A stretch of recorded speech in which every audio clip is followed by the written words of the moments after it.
expected too much from me. I was always that kid that everyone discounted, so for the longest time, even I didn't really believe in myself. Sometimes life just seems to cement your failures, right? Here are some of mine. I left school with 2 GCSE qualifications. To get into a good college, you're supposed to have 5. When I did get into college, I was kicked out for always being lost in my own dream world. I've been sacked from nearly every job I've ever had. I was a failed teenage model. Yes, really. I worked as a hotel singer in Ayia Napa. However, I proved them all wrong once I found the place I could truly shine, Sink the Pink. Now we're kicking ass on a global scale and achieving things nobody ever expected of us. We have performed around the world from New York to Singapore, Berlin to Sydney. I became creative director for a Spice Girl and released a single inspired by the club.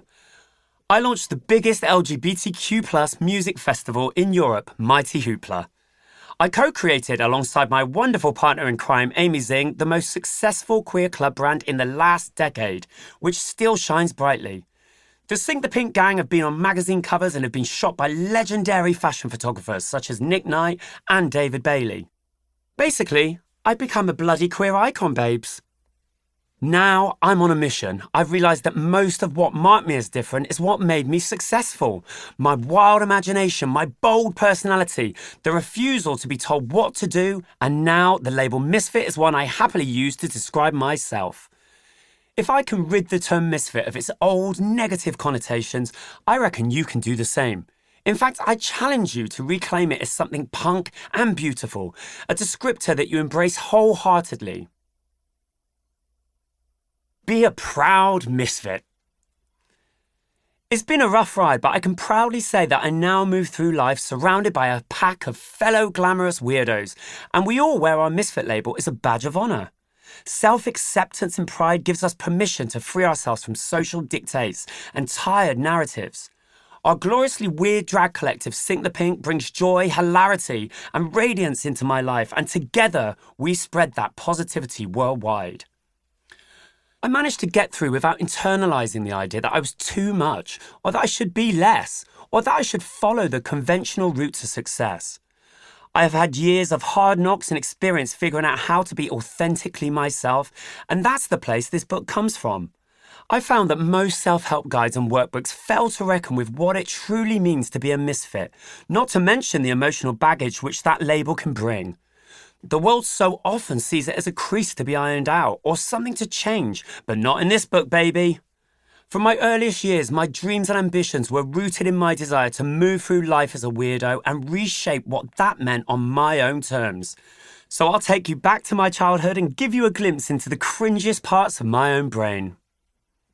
Hopefully my trip down memory lane will encourage you to peer deep into your own beautiful brain and unlock those wacky concepts that might end up becoming your life's work.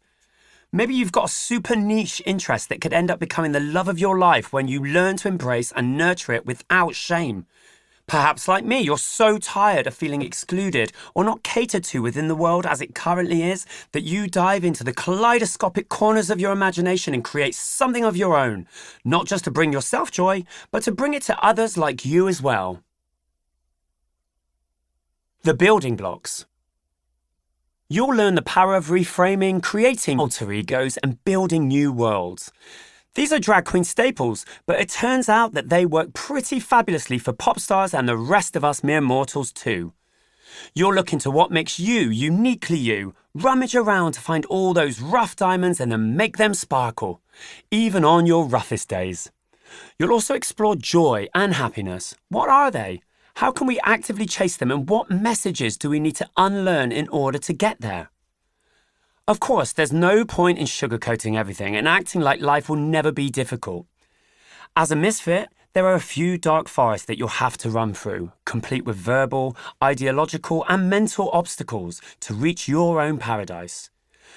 You'll find ways to overcome these struggles and use them to fuel your transformation into a fully fledged, sparkling misfit butterfly. Only after you've worked through all that bullshit can you truly start taking a creative approach to figuring out the mark that you want to leave on the world. Each epiphany will teach you more about yourself, and in turn, they'll all lead you in the direction of other mind-blowingly brilliant weirdos. You'll run into new communities, allies, and friends, and whether they're part of your online knitting group